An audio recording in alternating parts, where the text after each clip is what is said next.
ప్రస్తుతం మనతో పాటు భారతీ శంకరపీఠం వ్యవస్థాపకులు ప్రముఖ ఆధ్యాత్మికవేత్త బ్రహ్మశ్రీ అన్నవరపు తిరుపతిమూర్తి అవధాని గురువు గారు ఉన్నారు. వారితో మాట్లాడదాం. గురుగారు నమస్కారం అండి. ఓం శ్రీ మహాగణాధిపతయే నమః. రాబోతున్నటువంటి మార్గశిర అమావాస్య డిసెంబర్ 19. అవునమ్మా. ఆ రోజు విశేషం ఏంటండి?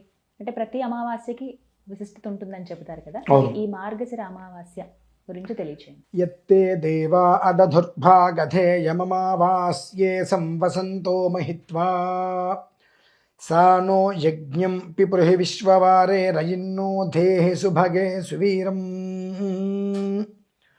చెప్పేటువంటి ప్రతి విషయాన్ని జాగ్రత్తగా శ్రద్ధగా విని ఆచరించటం వలన గర్భశోకం పుత్రశోకం అనేటువంటి దాని నుంచి బయటపడేటువంటి అవకాశం భగవంతుడు అనుగ్రహిస్తాడు.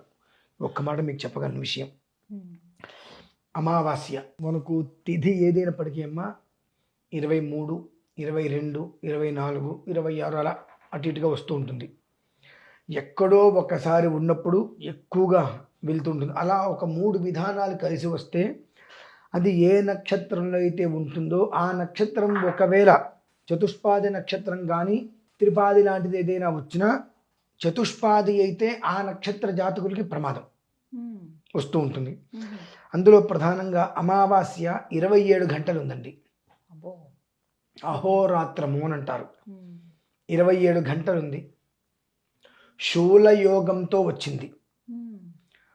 అంటే ఈ అమావాస్య నుంచి ఒక దగ్గరగా 36 నుంచి 38 రోజులలో జరగబోయేటువంటివి.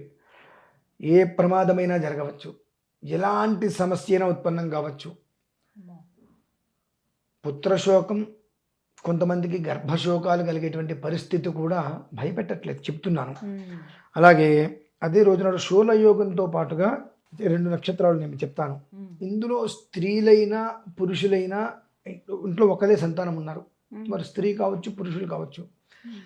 ఆ వారి యొక్క తల్లిదండ్రులు మాత్రం తస్మాత్ జాగ్రత్త. మామూలుగానే ఒక స్త్రీ ఒక పురుషులు ఒకరే సంతానం ఉన్నవారికి ఒక రకమైనటువంటి భరితం ప్రమాదంగా ఉంది. అదే కనుక ఆ జ్యేష్ఠ నక్షత్రము మూలా నక్షత్రంలో జన్మించిన జన్మ కనుక ఉన్నట్లయితే ప్రభావం మరింత ఎక్కువగా ఉండే అవకాశం ఉందమ్మా. దాని యొక్క పూర్తి ప్రభావం విభావం మనం చూసుకోవాలనుకుంటే జ్యేష్ఠ నక్షత్రం కూడా 27 గంటలు ఉంది. స్వతహాగా అంతంత సేపు నక్షత్రాలు ఉండవు. జ్యేష్ఠ నక్షత్రం కూడా 27 గంటలు ఉంది. మూలా నక్షత్రము కూడా ఆమూలాగ్రంగా 27 గంటల నుండి అమావాస్య గడియలలో 8 గంటలు ఉంది. 8 అంటే ఆయుష్ స్థానం. ఇవి మామూలుగా నేను ఏదో రాసుకోవడం కోసం ఒక్కొక్కటి తీస్తున్నాను. సడన్గా నాకు అందులో అమావాస్య 19 తారీఖు ఎట్లాగో ఉంది కదా, దాని గురించి రాసుకుంటాను. ప్రతి ఒక్కటి రాసుకుంటుంటే అమావాస్య 27 గంటలు, జ్యేష్ఠ నక్షత్రం మూలా నక్షత్రం ఇది 27 గంటలు, పూర్వం ఉత్తరం అంటే మొదలు చివర కలిపితే 27 గంటలు. ఇందులో భుక్తి భోజ్యం అనేటువంటిది గడిచినటువంటిది 8 గంటల నుండి ఆయుష్ స్థానం. ఇంత ప్రభావం వాటిల్లిందా అని మనస్సుకు కొంచెం కష్టం అనిపించింది. ఎందువల్లంటే నాకు కూడా ఒకడేగా ఉంది, నాకు కూడా ఒకడే ఉన్నారు. అలా ఎంతోమంది ఉండవచ్చు. వారు అందులోంచి బయటపడాలి అని ఒక ఉద్దేశ్యంతో ఈ విషయం వాళ్ళకి కనుక చెబితే దీనికి మామూలుగా తగిన ఓంకారేశ్వరం, ఆ ఓంకారంలో అర్చన చేసుకోవాలి. దీనికి ఈ త్రిరావృత్త పాశుపత శాంతి అని చెప్పి ఈ 2 నక్షత్రాలకి సంబంధించి త్రిరావృత్త పాశుపత శాంతి ఓంకారంలో నిర్వహించాలి. అక్కడికి రాలేని వారు ఇక్కడ ఎక్కడైనా ఒకవేళ శివాలయం ఉందంటే అక్కడైనా నిర్వర్తించుకొని గర్భశోకం అవేమీ లేకుండా ఆ ఒక్క దోషం ఉత్పన్నం కాకుండా అక్కడితో నివృత్తి అయిపోవడానికి వీలుగా ఉంటుంది. ఆ తల్లిదండ్రులకి ఎలా ఉన్నదే ఒకళ్ళు ఉన్నప్పుడు వాళ్ళకు కూడా ఏదైనా జరగడానికి జరిగితే కంటికి మంటికి ఒకటే కదా, మరి కంటి ధార వస్తూనే ఉంటుంది, ఉదకం నీరు ధార పారుతూనే ఉంటుంది. వాళ్ళని ఎవరు ఇచ్చేయలేరు. ఏ రకంగా వాళ్ళని మనం ఎవరైనా ఇంట్లో కష్టం కలిగితే మళ్ళీ వాళ్ళు ఇచ్చేయడానికి వెళ్తూ ఉంటాం. మనం ఏ రకంగా ఓదార్చగలుగుతాం? 2-3 ఉన్నారంటే పోనీ అనుకోవచ్చు. ఒకరే ఉన్నప్పుడు దాన్ని మనం ఓదార్చలేం కూడా. ఆ కష్టం ఎవరికి రావద్దని కోరుకోవాలి. ఆ నక్షత్రం కాకపోయినా నాకు ముందు ఒకటే పిల్లవాడు. అంటే నేనైతే ఓంకారం వెళ్తున్నానమ్మా. 19వ తారీఖు ఓంకారం వెళ్ళి ఈ జ్యేష్ఠ నక్షత్రము అంటే ఎవరైతే కనుక ఇంటికి జ్యేష్ఠులు ఒకలే స్త్రీలు కానీ పురుషులు కానీ ఉన్నారు, వారు ఎవరైనా మాతోటి వస్తే తీసుకువెళ్తాము. లేదు అంటే ఎవరైనా వారి రాలేని పక్షం పరోక్షంగా గోత్రనామాలు ఇస్తే తీసుకోవడం జరుగుతుంది. నేనైతే అక్కడికి వెళ్ళి ఖచ్చితంగా ఆ పాశుపత శాంతి అనేటువంటి నిర్వర్తించుకొని 4:30 నుంచి 5 గంటల సేపు కదలకుండా ఒకే రాయి మీద ఆ నది ప్రాంతంలో కూర్చొని 44 రుద్రాలు పారాయణ చేసి లేవాలి. 44 అంటే 8 అంటే ఆయుష్ ప్రమాణంలో ఎవరికి కూడా ఆయుష్ అనేటువంటిది కానీ ఆరోగ్యం అనేటువంటిది కానీ ఏ ఇబ్బంది ఎవరికి ఎలాంటి ప్రమాదము రాకుండా అనే ఉద్దేశంతో నేనైతే వెళ్తున్నానమ్మా. ప్రతి ఒక్కరిని కూడా ఏమాత్రం అవకాశం ఉన్నా ఓంకారేశ్వరుని వెళ్ళమని చెబుతా. దీనికి కొంతమందికి ప్రశ్న, ఓంకారేశ్వరం ఎందుకు వెళ్ళాలి, అక్కడికి మాత్రమే ఎందుకు అనేది. ప్రాణ బీజం ఒకటి ఉంటుందమ్మా. ప్రణవం ఓం అనేటువంటిది ప్రాణబీజం. అకార ఉకార మకారాలు కలిస్తే ఓంకారం. ఓం నమశివాయ అంటే 8 అక్షరాలు, అకార ఉకార మకారాలు 3 అక్షరాలు, నమశివాయ 5 అక్షరాలు వెరసి 8 ప్రాణాన్ని నిలబెట్టేటువంటిది. ఆ ఓం అనేటువంటిది ప్రాణజీవానికి మూలం. అంటే ఇది గండం కాస్త గట్టిగానే ఉన్నది కనుక ఏ ప్రమాదము రావద్దు. 36 రోజుల వ్యవధి. అంటే చిన్నదైనా పెద్దైనా బండి మీద వెళ్తూ కింద పడ్డా ఏదైనా ప్రమాదమే. ఏ ప్రమాదము ఎవరికి రావద్దు. ఊరికి కింద పడితే ఏదో పైపైన ఏదో గీరుకుంది అంతే, పెద్ద ఏం లేదు అంటే ఒక 2-3 గంటలు కూడా హాస్పిటల్లో ఉండవలసిన అవసరం రావద్దు. ఏ పరిస్థితులు కూడా అనే విషయాలు దృష్టిలో ఉంచుకొని అక్కడ చేయడానికి మూల కారణం ఏంటంటే ఓం అనేటువంటిది ప్రణవం, ప్రాణజీవం కనుక ఏ పరిస్థితులలోనూ ఎవరికి ఎలాంటి సమస్య ఉండకుండా ఉండాలి అనే ఉద్దేశంతో నా వరకు నేనైతే ఓంకారంలోనే నిర్వహించాలి అని అనుకున్నానమ్మా. అమావాస్య కూడా అహోరాత్రం ఉంది. మామూలుగా అహోరాత్రం చాలా తక్కువగా వస్తూ ఉంటాయి. అటువంటిది అక్కడ భయం పట్టుకుందా. భయం అంటే కాస్త కంగారు పడ్డా. 27 గంటల అమావాస్య ఉంది, అదే 27 గంటల నక్షత్రము ఉంది. 3వ తర్వాత నక్షత్రం కూడా 27 గంటలు ఉన్నప్పటికీ కూడా మొదటి 8 గంటలు అమావాస్య గడియల్లోనే రాత్రి గడియల్లో ఉంది.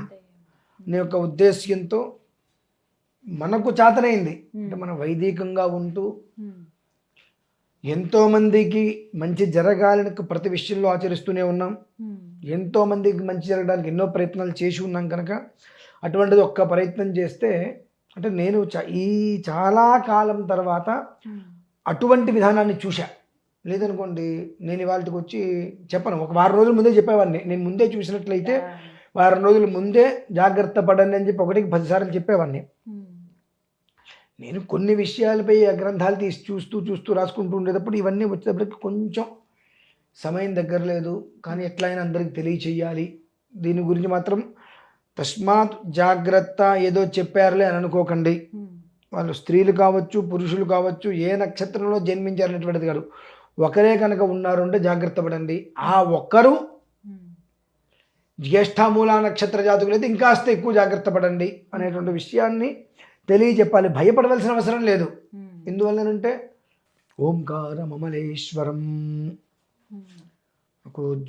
ద్వాదశ జ్యోతిర్లింగాలలో సౌరాష్ట్రే సోమనాథంచ శ్రీశైలే మల్లికార్జునం ఉజ్జయిన్యా మహాకాలం ఓంకారమమలేశ్వరం.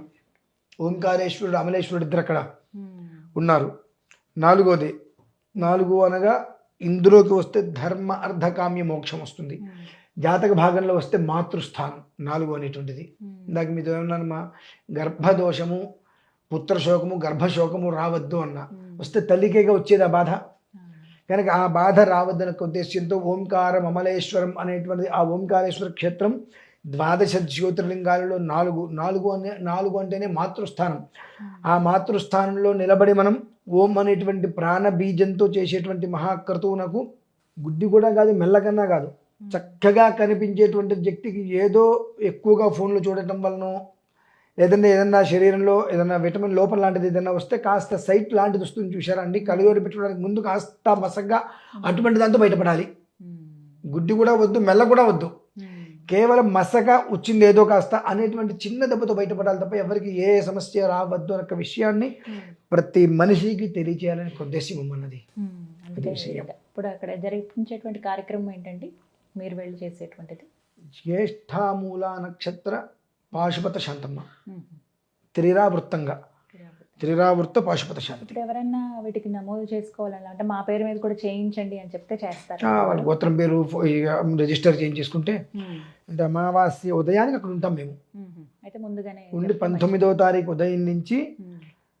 మొత్తం 4 టైమ్స్ జరుగుతాయి అమ్మా. మ్మ్. ఉదయం ఒకసారి, మధ్యాహ్నం ఒకసారి, సాయంత్రం ఒకసారి, రాత్రి సమయం ఒకసారి. మర్నాడు ఉదయం అక్కడి నుంచి మళ్ళీ బయలుదేరి మ్మ్. రావటం జరుగుతుంది. మ్మ్. అంత అది సుప్రసిద్ధ క్షేత్రము, ఆ. బీజక్షేత్రము. మ్మ్. అందులోనూ కూడా ఆదిశంకరాచార్య స్వామి వారు ప్రసిద్ధంగా నిలబడిన క్షేత్రం. అంటే సాక్షాత్తు ఈశ్వరుడే మ్మ్.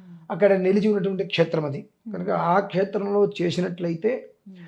ఖచ్చితంగా రుగ్మతులు జోలికి రాకుండా ప్రమాదం అనేటువంటిది పూర్తిగా నిర్వీర్యమైపోయి ఏదో చిన్న మసగ అన్నట్టుగా మాత్రమే మ్మ్. ఉండి బయటకు వచ్చి ఈ యొక్క పితృమాతృలకి, మాతాపితృలకి ఈ యొక్క గర్భశోకం లేకుండా, ఎలాంటి ఇబ్బందులు లేకుండా క్షేమంగా ఉండాలి అనే కాంక్షమ్మ.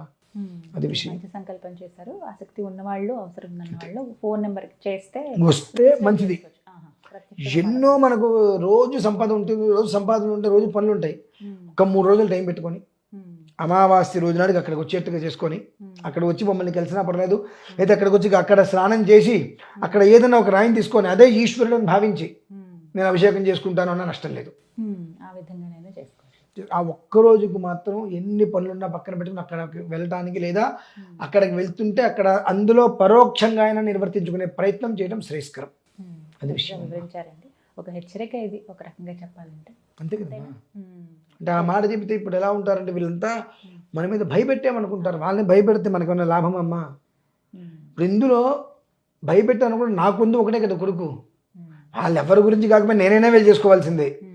నేను వెళుతున్నాను కనుక, నాకున్నది ఒకటే కొడుకు, నేను వెళ్తున్నాను కనుక ఆ అవకాశం మీడియా ద్వారా తెలియజేస్తే ఆ ఇబ్బంది ఎవరికైనా ఉంటే వాళ్ళందరూ ముందుకు వస్తారు. ప్రత్యక్షంగాను పరోక్షంగాను ఎవరికి కూడా బాధ ఉండదు అనే ఉద్దేశ్యం. 19వ తారీఖు అమావాస్య. చక్కగా వివరించారు. ధన్యవాదాలు గురుగారు. రమేష్.